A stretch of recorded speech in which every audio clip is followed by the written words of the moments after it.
All right, let's get this going. What are you doing, guys? So today's going to wrap up our month-long stream on sales follow-up, and we've gotten good reviews on this. I think we like the monthly themes. We're going to stick with that. So in the feedback at the end of the Lunch and Learn, please just let us know if you have any particular themes you'd like us to stick to for an entire month. We've also had some requests to kind of package this up and tighten it up, I should say, and put it into some sort of stream format or class format. So I think we'll probably do that as well. Do these Lunch and Learns on a monthly basis, and then try to really tighten it up and have an actionable class that we could put out to our fans as well. So for those of you who have not been with us for the duration of the month, this January series has been all about the sales follow-up strategy. Different than the marketing follow-up that we typically will cover in these sessions. And today we're going to be talking about pretty straightforward, just going through the channels and pros and cons and tips for the main channels that I see as being valuable in the sales follow-up process. First session of the month, we covered the playbook and just putting together your sales follow-up strategy. Whatever that looks like. We've seen a variety of these, and a lot of it depends on your sales personality and how aggressive you want to be with following up on leads, on prospects. The big caution here, the warning is about brand damage, right? We see people who are just too aggressive, and in this industry, M&A, business acquisition and sale, this stuff can take time. So if you're too aggressive with a seller who fits the bill, I think that's a big miss in this environment, right? You don't want to move a prospect down the funnel, get them thinking about selling, and then burn your brand, burn your trust because you're pushing too hard on a follow-up. So that's why we want to try to stick to some of the recommendations that we're making here. You want to stay in front of them. You don't want to stay on top of them. You don't want to smother them. But again, that's just my personal opinion, my personal opinion based on what we see working with our clients, but really in the industry, we've got a nice vantage point in terms of what we get to see on a regular basis working with short-term deal origination clients like search funders or people who are just looking to buy one business, and then longer-term clients like intermediaries who are in this for the long haul, right? Trying to get as many sellers under contract as possible on an ongoing basis. Session 2, we talked about those sellers, really just making sure that whatever follow-up strategy you put into place, you're thinking about your seller's perspective. What does this look like from your seller's perspective? And we walked through the whole journey that a seller goes through to get from the awareness to transaction. So pop back into that if you need a refresh or have any questions on what that process looks like. The third session, we went through tactics for staying in touch over time. We just went through main tactics on some of the best channels, some of the best tools going through. We got good feedback on that one. So we might follow up with that more in depth on a future Lunch and Learn. And today we are going to talk about the pros and cons by channel. So I'm going to really just blast through the intro and the updates and just get straight to it, because I think most people are familiar with the Lunch and Learns at this point. I think maybe not. If you're not, just here's the pitch. Basically, I run BN Digital. That's off-market deal origination. It's an agency. We're focused on M&A. That's it. Business acquisition and sale, related professionals within that little space. That's all we do is deal origination, off-market deal origination. Also have BizNexus. That's our platform for on-market deal origination. So if you're looking for intermediary-backed deals, we love the intermediaries. We get them on there and we try to match their deals as best we can with our buyers. And we'll continue to do that through BizNexus. The point of everything that we talk about on these calls through our process is to build up your network, a targeted network of your primary prospects and referral prospects over time, right? So if you have a CRM, the leads coming into that CRM should be your target business owner and financial advisors and accountants and lawyers and niche consultants who can deliver you that exact target business owner persona on an ongoing basis, right? So all of your posting, all of your emailing, all of your Zooms these need to be targeted and focused and aligned with your business plan, right? With your target. And that really starts to snowball over time if you're doing it the right way. We have 5 stages for our process, which I'm not going to go through now. Basically, this is just indicative of the fact that we believe this is a long game. So you can go for the quick hit and convert lead generation, but you have to have a system in place like the one that we're discussing today, that we've been discussing all month, to stay in front of these prospects over the long haul. I have a slide coming up on the 99% rule, but basically the majority of people who you approach in this industry are simply not going to be ready to talk to you about their business, about exiting their business valuation. If they are getting on the phone with you, it might not be a motivated seller. They might be wasting your time. So you need to have a nurturing process in place to let them know that you're good at what you do. Let them know that what you do actually fits their pain points, to offer social proof, to educate them, to nurture them through to the point where they're actually ready to have that sit down, that cup of coffee. And that is the entire point of all of this, is to use everything available with digital targeting, with data, to get after these prospects at scale, to snipe at scale, bringing those end prospects in, referral prospects in on a daily basis. But then to take those online relationships that you're initiating and nurturing and get them offline to a sit down, right? To have a discussion about an engagement. Updates, we're just going to blast right through those. If you need to get a hold of us, if you have any questions, if you want to learn more, biznexus.com and bn.digital. So that is the URL. We do have people having trouble with that. bn.digital, that is the URL. There's no .com there. So if you're on BizNexus, there are plenty of opportunities to get to the agency, and we're actually we're unveiling a big release mid-February. Most likely will be the release date.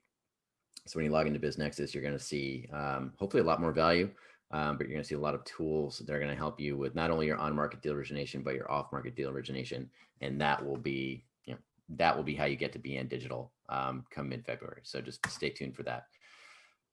This month, we are focusing again on sales follow-up. So that is the final 2 stages of our process, right? Nurturing and capturing your leads. So we're not talking about outreach. We're not talking about the targeting. We're talking about staying in front of them, sales tactics, and why that matters. I just went through the 99% rule, but this is something that for the life of me, I can't understand why so many intermediaries, especially in Main Street, do not have any sort of process in place to stay in front of these prospects. It's not, you can't just hire an email agency and run that for 6 months and then switch vendors over to try SEO and then jump over to some Facebook advertising.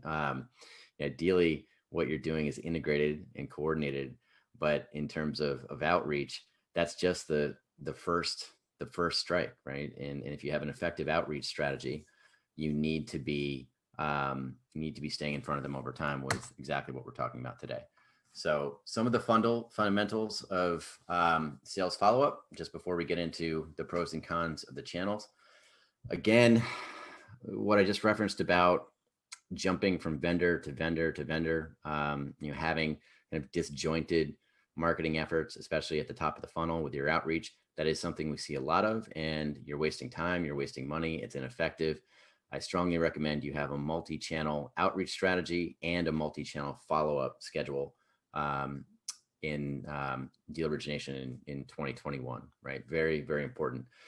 In terms of staying in front of your prospects, the traditional rule is you touch them 5 times, 7 times before you actually get a meeting. In today's environment, especially today's online environment, which is exceptionally noisy in a COVID world, that number is higher. So having a robust multi-channel follow-up schedule is very important.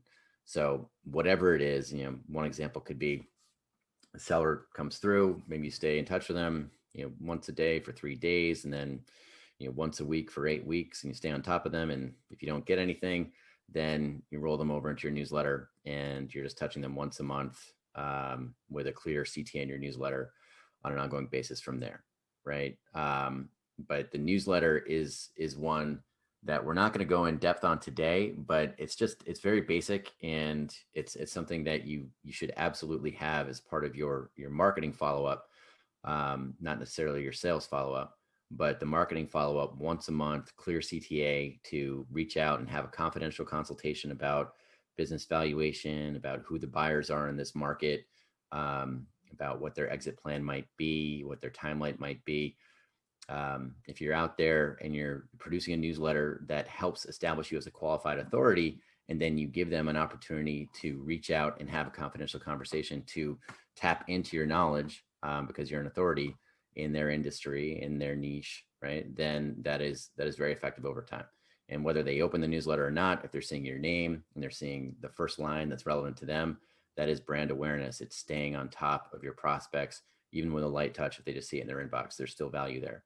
Um, Leveraging automation. We've been speaking a lot about that lately, but with sales follow-up, especially, you should not be trying to manage this on your own with interns or with a spreadsheet.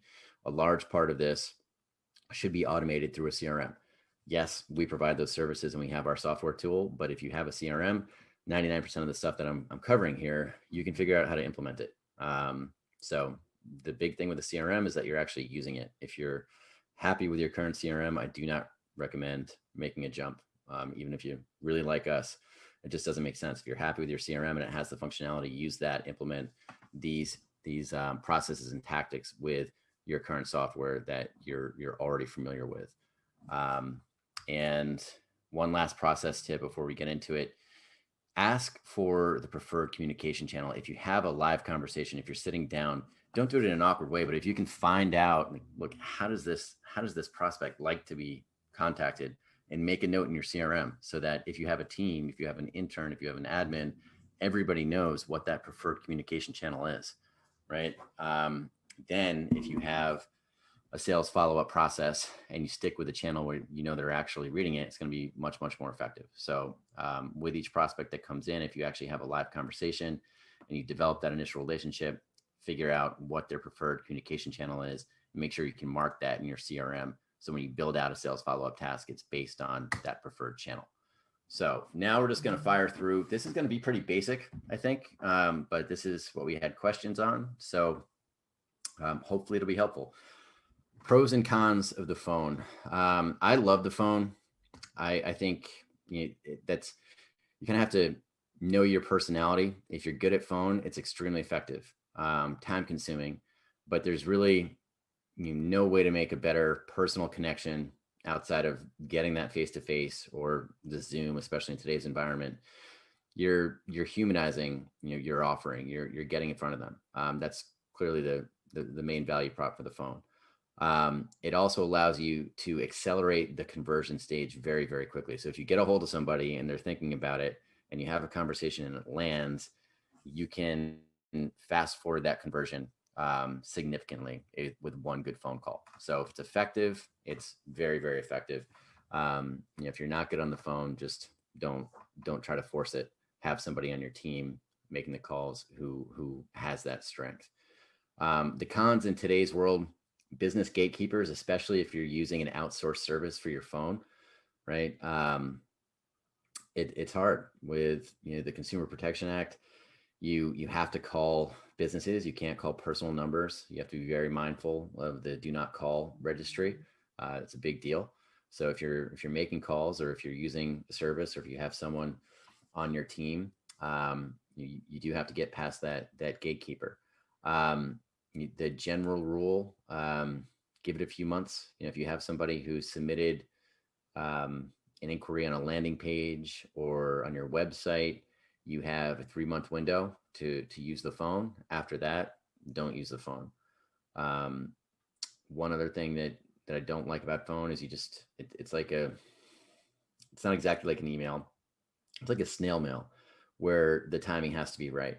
But at least with a snail mail, the business owner can take that snail mail and put a flyer in their desk. And maybe a year later, if they're ready to think about selling their business, they'll pull out the flyer and give you a call.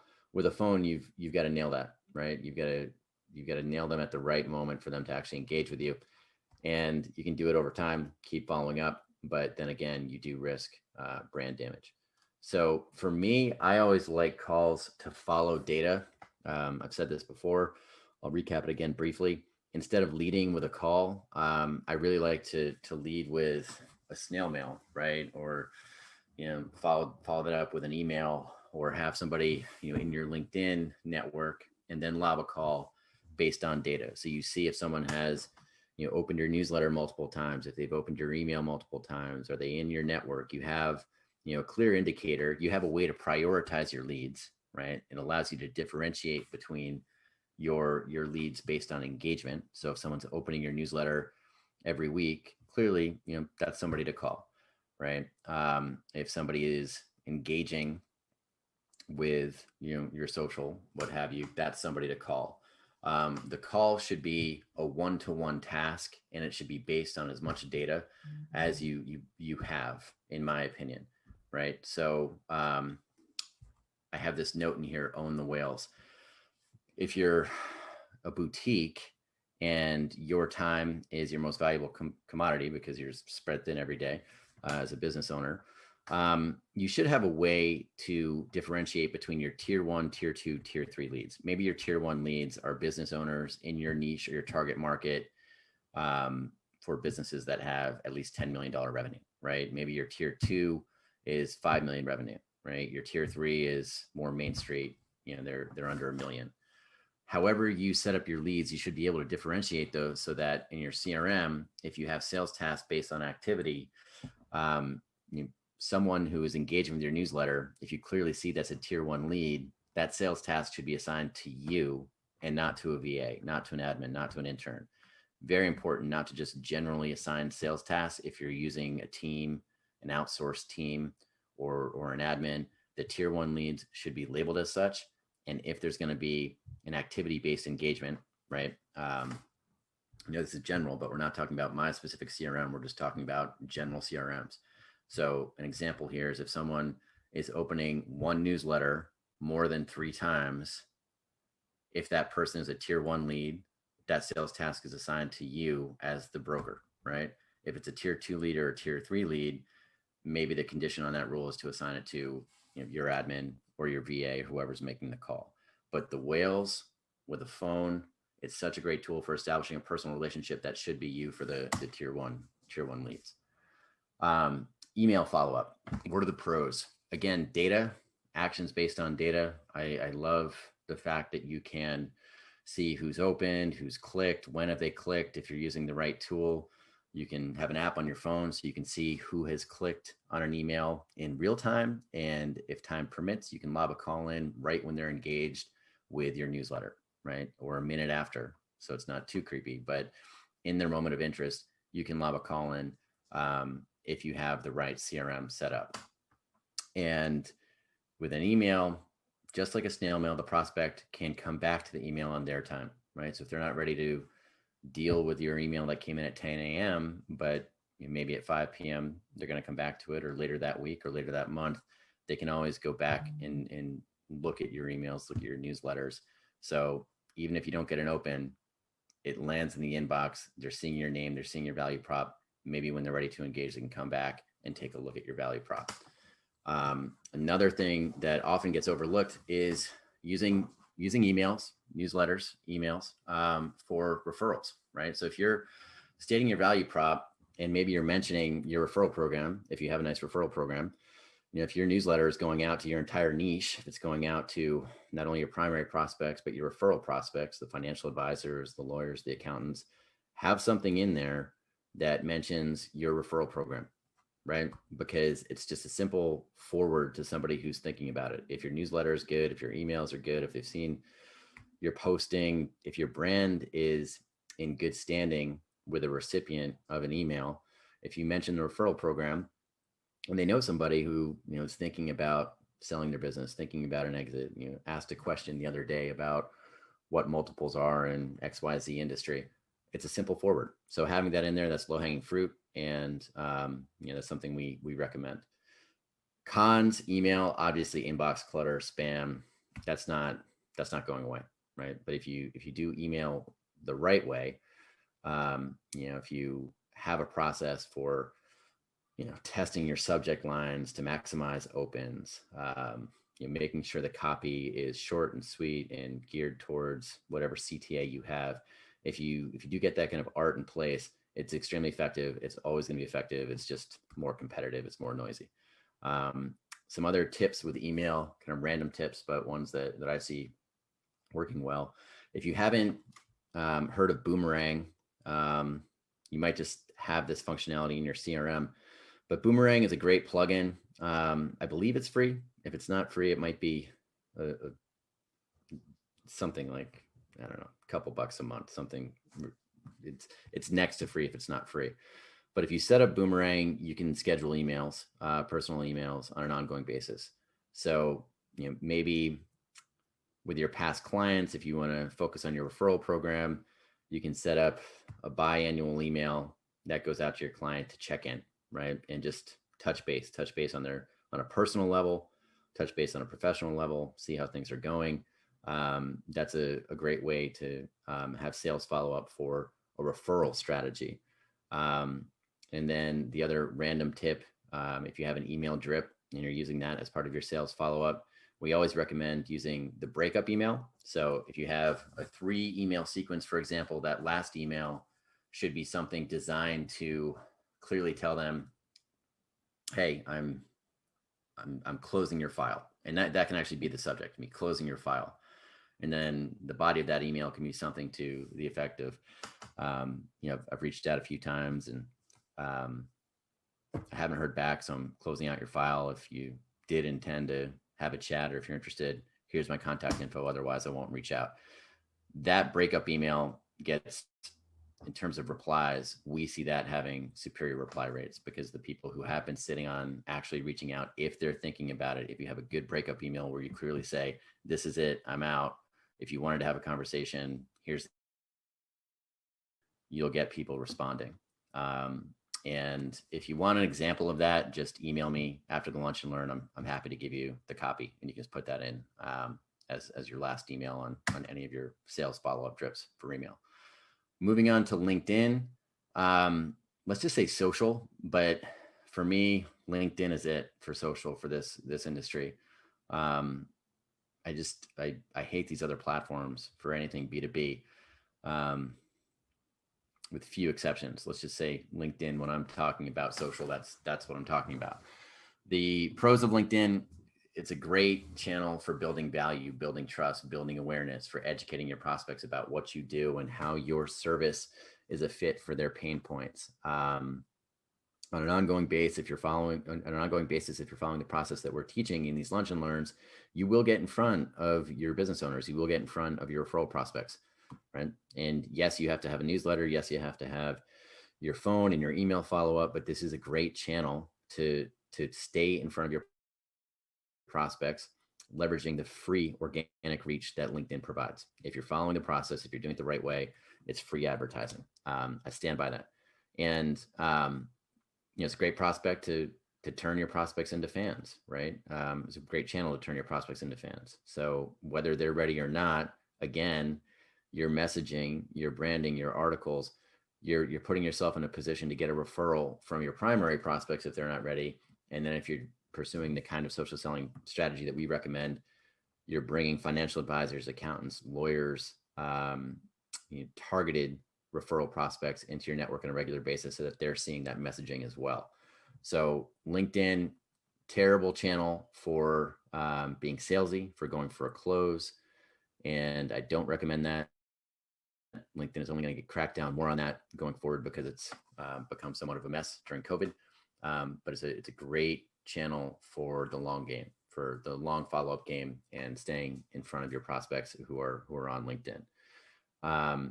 Cons of LinkedIn, obviously during COVID, it's gotten very noisy. LinkedIn has cracked down and will continue to crack down on the salesy approach, on people who are just making approach to total stranger for a sales offering. You're going to see LinkedIn cracking down on that more going forward. In my opinion, they're just going to have to, right? Everything that we've seen in terms of LinkedIn getting kind of noisy and becoming somewhat of a cesspool with the sales approach, that's going to get cleaned up. But this is the only channel in the B2B space of its kind with the opportunity for exposure and reach that it has. So being on this channel, for me, it's just like email. It's a must, right? It's not an option in 2021. You have to be. Last con of LinkedIn is when you're posting, you can use all the tricks and tactics that we're teaching week in, week out to get exposure, to get eyeballs on your post. But at the end of the day, it's their algorithm. It's not yours, right? You have no control over what they're showing and what they're not showing. And a lot of that is relevant in, with the conversation that's happening today across channels. It's just, you don't have any control over what gets prioritized and what they want to show, what they want to boost, and what they don't necessarily want to show, and what they don't think is relevant. So that's the downside for any of these social platforms. And that is definitely true on LinkedIn as well. So last tips on LinkedIn: focus on education, focus on value. One thing that I really love to see is when our clients will use data, use numbers to show that they're an expert, right? So show, don't tell, show that you're an expert. Use the data, use the IBBA data, use the BizNexus data, use the BizBuySell data, the data that's out there on your particular market. Throw out a stat on your market niche, right? If you're focused on HVAC, find a stat on HVAC. If you're focused on your target market, why is it the best time to sell, right? Put the data out there and back up what you're saying, and it helps establish you as a qualified authority. That's something that we love in terms of showing that you're a qualified authority, not just beating your chest saying, I'm the best business broker, reach out to me. Automated sales tasks based on post engagement. That's the last tip that we have. Hopefully your CRM has that, where you can sync up your social accounts so that if somebody is commenting or engaging with a target post, you're going to clearly see that. Depending on what the post is, depending on what the engagement is. Do you want it to be a sales task? Maybe, maybe not. But you should certainly have clear visibility into who is engaging with your social posts on an ongoing basis, or who is not. Webinars. I've talked a lot about webinars during COVID. This is a unique opportunity, and it's still not too late. I don't think these things are going away anytime soon, but it's a really great channel to help build yourself as a qualified authority with your prospects, with your target market. Whether you have, I was speaking with a client this week who was talking about just the fact that few people were showing up to the webinar, and it doesn't matter if you're just getting your feet wet with the webinar marketing channel. You'll still have video, and if you have one that you think is good, you can post that video up on your LinkedIn. You can put it into your outreach, right? You can put it into your website. It helps you establish yourself as a qualified authority, and it gives you that ability to familiarize prospects with who you are, to humanize you and your brand. Really, really special moment for the webinar during COVID, because this has been, it was a tool that was effective prior to COVID, but now it's something that's just totally accepted, even with conservative business owners. Everyone is on Zoom. So this is a great window to leverage this. And I'd say, even if you're not doing this already, hop in, take advantage now. It has become increasingly noisy with webinars, but just like email, just like phone, right now, I think this is ideally something you have to be involved with in this environment, right? Ways to leverage the webinar. If you're doing a social selling program and you are building a network, a referral network, leverage that for your webinar, right? Team up with a financial advisor. If you're an intermediary, you're going after the same prospect, same target prospect, and you have complementary skill sets, complementary value props. You can put together a webinar on exit planning and portfolio management, right? Something that's relevant to the high net worth business owner. And you can pull in your primary prospects, your referral prospects to that webinar. You can team up with a referral network and put together a webinar with minimal planning and have it be valuable. I mean, you literally can just take turns talking about a topic that you already know really, really well. If you're doing that, the tip that I have for anyone who's doing a webinar for prospecting is make sure that you're emailing your prospects, maybe your primary prospects, right? So if you're doing a webinar and you're bringing in, if you're an intermediary and you're putting together a webinar and you're doing the webinar for your business owner prospects and your referral prospects, the financial advisors, the accountants, the lawyers, have a lead in just for the business owners. And the lead in should be something to the effect of, hey, first name, thanks for registering for the webinar. Do you have any questions that you'd like me to ask to address during the Q&A? Anything that's relevant for you, right? Then you do the webinar, and then a few days later, you follow up, check in, see if their questions were answered, and position yourself for the follow-up call. Make the ask for the follow-up call to the business owner, right? Don't just do that for all of your referral prospects, but make sure that if you have target prospects coming into your webinar, that they're entered into a target campaign for that, the lead-in email and the follow-up email. It's a great strategy in this environment. Video, we had some questions on video. I don't like it personally for this industry. Maybe in tech it works, but we're addressing it just because we were asked. Video is great in other industries, and yes, in the tech space it could work. It helps you stand out. It can help you humanize yourself, your brand. If you're using video for a follow-up, so let's say you've had a meeting and you've done a demo, you sat down, you've had a meeting, or you've had a call and you do a video. It can show, if your video is kind of a 1 to 2 minute recap of what you discussed or their business, right? If you highlight something in their business, something about their market, their business, it shows that you're paying attention. Again, I don't like it, but we did have a few questions on this. The big con for me in this industry is brand damage. It just seems salesy, and it's that know thyself question. If you think you're really good on camera, if you think you're really good with the video, if you can get your personality across in 1 to 2 minutes and deliver something valuable, go for it. But the risk, in my opinion, outweighs the reward, especially if you're dealing with a traditional business owner. But if you're going to do it, just value. Don't try to be overly salesy in a video. Reach out and show that you're paying attention and recap something, and clearly lay out the next steps for continuing the conversation. That's the video.